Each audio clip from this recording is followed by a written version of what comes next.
Nous allons voir avec vous comment utiliser la fonction Excel transposée. Vous savez, on se pose beaucoup de questions. Comment on peut utiliser Excel pour faire par exemple la transposée d'une matrice. Ok? Alors nous allons faire ça en Excel. Comme vous savez, le nombre de lignes devient le nombre de colonnes. Notre exemple ici, nous avons une matrice à 3 colonnes et à 14 lignes. Maintenant, nous voulons avoir la transposée de cette matrice. Alors, pour faire cela, nous savons qu'en Excel, pour les fonctions matricielles, on commence d'abord à sélectionner la plage qui va accueillir les données. Nous avons ici 14 lignes. C'est que nous devons préparer 14 colonnes.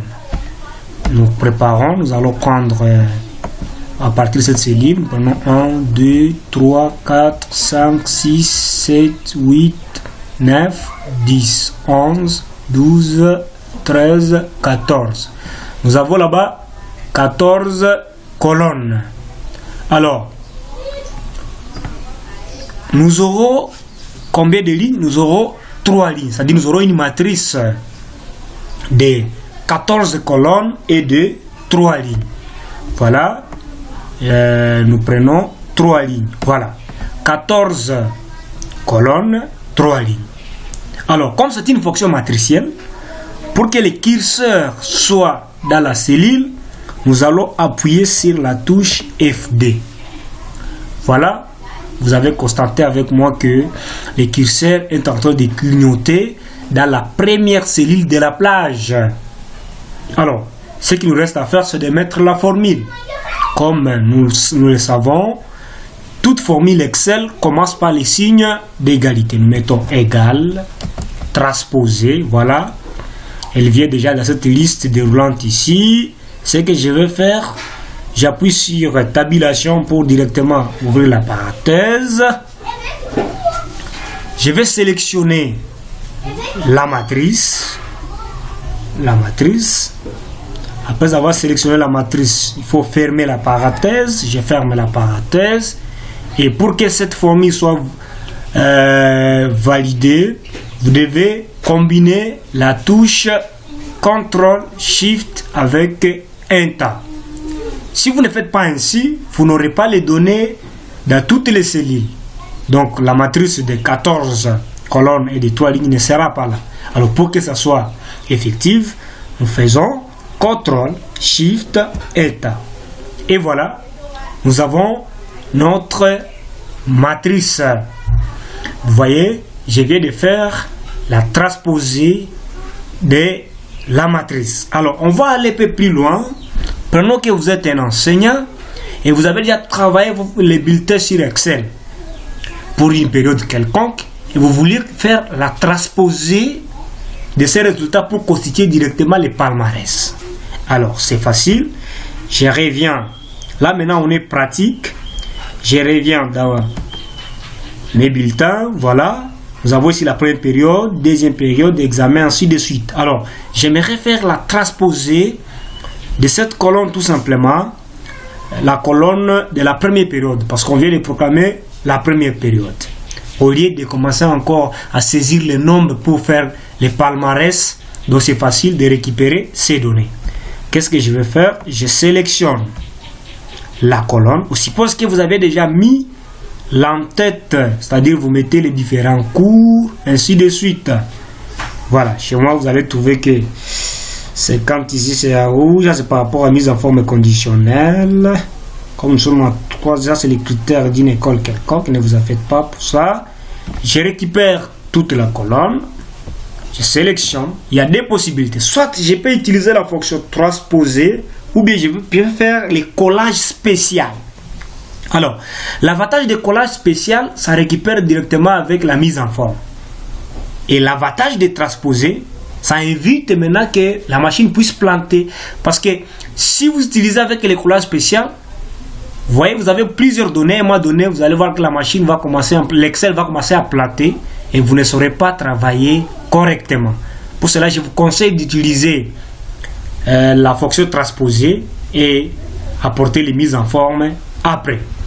Alors, nous revenons ici. Ok, nous revenons. Nous allons prendre maintenant ici, nous prenons cette plage de cellules. Ok, je vais ouvrir une autre feuille de calcul. Qu'est-ce que je vais faire? Je viens là, je vais commencer par le collage spécial. J'ai fait menu contextuel, je viens sur collage spécial. J'ai choisi maintenant le type de collage. Ok, nous prenons par exemple,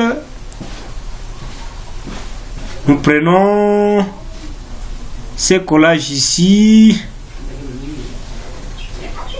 Ici, vous avez vu, on a écrit transposer. Ok, on a écrit transposer. Si j'aime que le collage se passe avec la largeur, vous voyez, là, c'est encore, ça garde la largeur, la mise en forme de l'autre côté. Mais moi, je voulais faire la transposer. J'ai choisi celle-ci. Et après, je valide. Je valide. Voilà.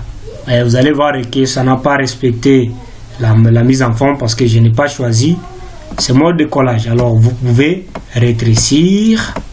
S'il y a des colonnes à cacher, vous pouvez cacher. Vous voyez tous les points là. Alors moi je vous demanderai de mettre d'abord les en-têtes avant.